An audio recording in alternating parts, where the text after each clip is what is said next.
இது மகிமை நேரம். மகிமை டிவி நேயர்களுக்கு இந்த அருமையான மகிமை நேரம் மூலமாக சந்திப்பதிலே பெரும் மகிழ்ச்சி அடைகின்றேன். வாழ்த்துதலையும் வணக்கத்தையும் தெரிவித்துக் கொள்கின்றேன். என் தேவன் பெரியவர், அற்புதமாக நம்மை வழிநடத்தி வருகின்றார்.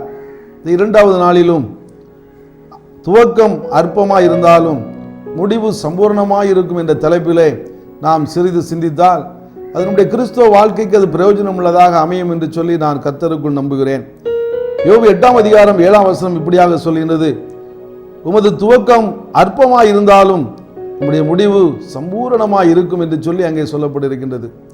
ஆரம்பம் ஒருவேளை அற்பமாக காணப்பட்டாலும் அதனுடைய முடிவு சம்பூரணமாய் இருக்கும்.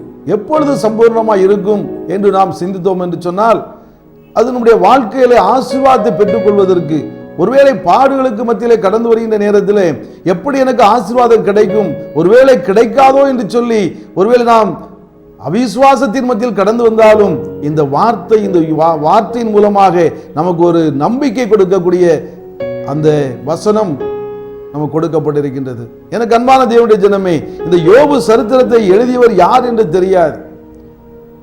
இது முதலாவதாக எழுதப்பட்டது என்று சொல்லி அந்த வேத ஆராய்ச்சியாளர்கள் சொல்கின்றார்கள்.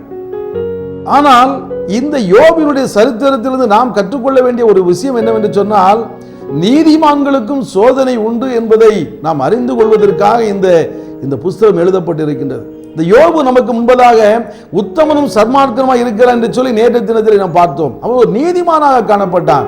ஆனால் நீதிமானாக இருந்தாலும் அவன் அனுபவித்த பாடுகள், ஒரு நீதிமான்களுக்கு இப்படி ஒரு பாடுகள் கர்த்தருடைய பிள்ளைகளாக இருக்கும் பொழுது வராது என்று சொல்லி ஒருவேளை நீங்களும் நான் நினைத்தோம் என்று சொன்னால் அது தவறு.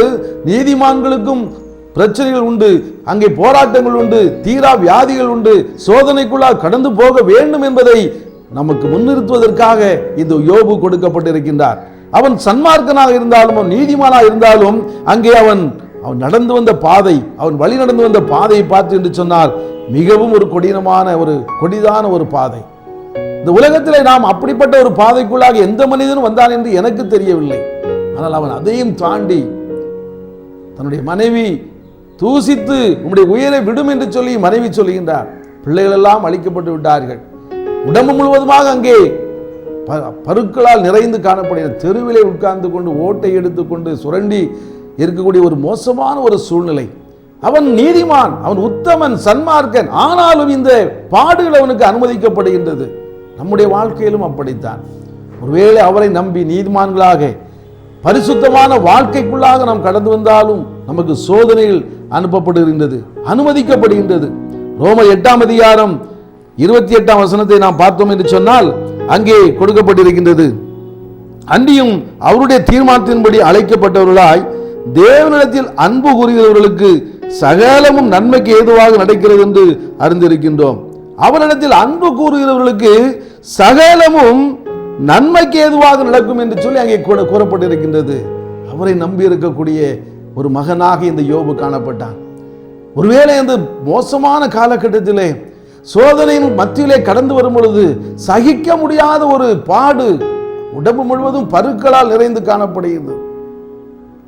நினைத்து பாருங்கள், அவனுடைய நிலையை நினைத்து பாருங்கள். அவன் நீதிமான், அவன் சன்மார்க்கன், உத்தமன். அவனை நம்மோடு ஒப்பிட்டு பார்க்கும் பொழுது நம்முடைய வாழ்க்கை எப்படி இருக்கிறது, கிறிஸ்துக்களாக நீங்களும் நான் எப்படி வாழ்ந்து கொண்டிருக்கிறோம் என்பதையெல்லாம் சீர்தூக்கி பார்க்கின்றவர்களாக நாம் அழைக்கப்பட்டிருக்கின்றோம். அந்த அளவிலே நம்மை பார்த்து நீதிமான் என்று சொல்லக்கூடிய ஒரு சூழ்நிலைக்குள்ளாக இந்த கிறிஸ்துவர்களாக நீங்களும் நான் வாழ்ந்து கொண்டிருக்கின்றோமா என்று சொல்லி சோதித்து பார்க்க வேண்டும். நீதிமானாக இருந்த யோபுவுக்கு அவ்வளவு ஒரு பிரச்சனைகள், அவருடைய பாடு, குழந்தைகள் பூரா அழிக்கப்பட்டு விட்டார்கள், எல்லாம் இழந்த நிலைமை, தெருவிலே இருக்கிறான். எப்படியாக இருந்திருக்கும்.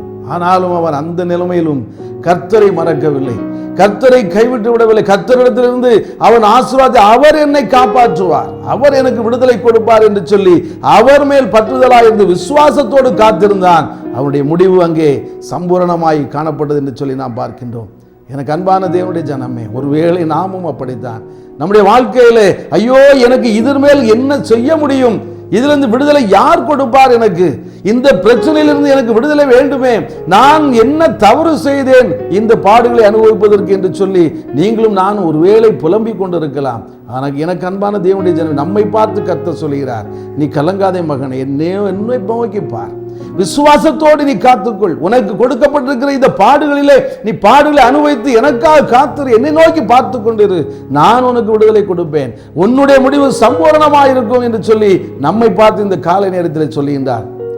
நாம் எந்த காரியத்தில் ஈடுபட்டாலும் சரி, நமக்கு நன்மை கிடைக்கும் பொழுது நாம் சந்தோஷமாக மகிழ்ச்சியோடு ஸ்தோத்திரம் சொல்லுகின்றோம். ஆனால் கிறிஸ்தவ வாழ்க்கை என்பது அப்படி அல்ல. எந்த சூழ்நிலையிலும் அது நன்மையாக இருந்தாலும் சரி, ஒருவேளை தீமை நமக்கு நம்முடைய வாழ்க்கை அனுமதிக்கப்பட்டாலும் எந்த நேரத்திலும் அவரை ஸ்தோத்திரிக்கக்கூடிய பிள்ளைகளாக நீங்களும் நானும் காணப்பட வேண்டும். அப்பா ஒருவேளை நம்மை தண்டிக்கலாம், ஆனால் எந்த காலகட்டத்திலும் அப்பா நம்மை கைவிட மாட்டார் என்ற அந்த நம்பிக்கை நம்மிடத்தில் இருக்க வேண்டும். கிறிஸ்துவத்திலே முக்கியமான விஷயம் அதுதான். ஆண்டவராகிய இயேசு கிறிஸ்துவுக்குள்ளாக அவருடைய நாமம் தரிக்கப்பட்ட நீங்களும் நானும், அவர் என்னை ஒரு நாளும் கைவிட மாட்டார், என்னுடைய முடிவு சம்பூர்ணமாக இருக்கும் என்பதை மனதில் வைத்தவர்களாக அவருக்குள்ளாக நாம் கடந்து வர வேண்டும். சங்கீதம் 131 அதிகாரம் 3 வசனத்தை பார்த்தோம் என்று சொன்னால், கர்த்தரை நம்பியே வாழ வேண்டும் என்று அங்கே சொல்லப்பட்டிருக்கிறது. கர்த்தரை நம்ப வேண்டும். யாரை நம்பி நாம் வாழ்ந்து கொண்டிருக்கின்றோம்? கொரோனா என்பது அந்த உயிர்கொல்லி நோய்க்காக ரஷ்யா மருந்து கண்டுபிடிக்கப்பட்டு விட்டது என்று சொல்லி உடனே ஒருவேளை நினைக்கலாம், ஆகா இதற்கு ஒரு விடி வந்து விட்டது, இந்த உயிர்கொல்லி நோய் மறைந்துவிடும் என்று சொல்லி நீங்களும் நான் ஒருவேளை நினைக்கலாம். எனக்கு அன்பான தேவனுடைய ஜனமே, நம்முடைய நாதராய் இயேசு கிறிஸ்து நினைத்தால் மாத்திரமே இதற்கு ஒரு முடிவு கொண்டு வர முடியும். பாடுகளுக்கு மத்தியிலே ஒருவேளை அடுத்த நேரத்துக்கு நான் என்ன செய்ய முடியும், என்னுடைய உயிர் பாதுகாக்கப்படுமா, இந்த உலகத்திலே என்னுடைய வாழ்க்கை எப்படி இருக்கும் என்று சொல்லி தவிக்கின்ற உங்களுக்கும் எனக்கும் அவரே விடுதலை கொடுப்பவராக காணப்படுகின்றார். எந்த மருந்து வந்தாலும் சரி, அது செயல்படுவதற்கு அவரால் மாத்திரமே அதை செயல்பட வைக்க முடியும், அவரால் மாத்திரமே அதனை செயல்பட வைத்து ஒரு விடுதலை கொடுக்க முடியும் என்ற நம்பிக்கையோடு காணப்பட வேண்டும். இஸ்ரவேல் மக்கள் அவருடைய வாழ்க்கையை நீங்கள் பார்த்தீர்கள் என்று சொன்னால், குழந்தை பிறந்தவுடனே 5 வயது வரைக்கும் அந்த குழந்தையை மிக சிறப்பாக பால் ஊட்டி தன்னுடைய தாய் வளர்த்து கொண்டு வருவார்களாம். 5 வயது முடிந்தவுடனே ஒரு விழா எடுத்து அந்த குழந்தையை பிரித்து விடுவார்களாம். அந்த குழந்தை நினைக்குமா, 5 வயது வரைக்கும் நம்ம எப்படி நம்முடைய தாய் சீராட்டி பாராட்டி பாலூட்டி வளர்த்தாலே, இப்பொழுது என்னை கைவிட்டு விட்டாலே என்று சொல்லி அந்த குழந்தைகள் அந்த வாழ்க்கையில ஒருவேளை நினைப்பார்களாம். அவர்கள் சிந்தித்து, நாம் என்ன தவறு செய்தோம், நம்ம இப்படி தாயிடத்திலிருந்து பிரித்து விட்டார்களே என்று சொல்லி நினைப்பார்களாம். ஆனால் அந்த பிரிப்பது என்பது அந்த இஸ்ரவேல் மக்களுக்குள்ளே காணப்படக்கூடிய ஒரு விஷயமாக இருந்தாலும், அவர்கள் கிறிஸ்துவுக்குள்ளாக கர்த்தரை நம்பி வாழ வேண்டும், கர்த்தரை தெய்வமாக ஏற்றுக்கொண்டு தன்னுடைய முன்னோர்கள் எப்படி வாழ்ந்தார்களோ அப்படி வாழ வேண்டும் என்று கற்றுக்கொள்ள வேண்டும் என்பதற்காக, ஒருவேளை தாயினுடைய அரவணைப்பில் இருந்தால் அதை கற்றுக்கொள்ள மாட்டார்களோ என்று சொல்லி, எந்த பிரச்சனை வந்தாலும் என்னுடைய தாய் பார்த்துக் கொள்வார், எந்த போராட்டம் வந்தாலும் என்னுடைய தாய் பார்த்துக் கொள்வார் என்று சொல்லி தன்னுடைய தாயை நம்பி இருந்து விடுவார்கள் என்பதற்காக அவரை 5 வயதிலே பிரித்தெடுக்கக்கூடிய வழக்கம் இஸ்ரவேல் மக்களிடத்திலே காணப்பட்டதாம்.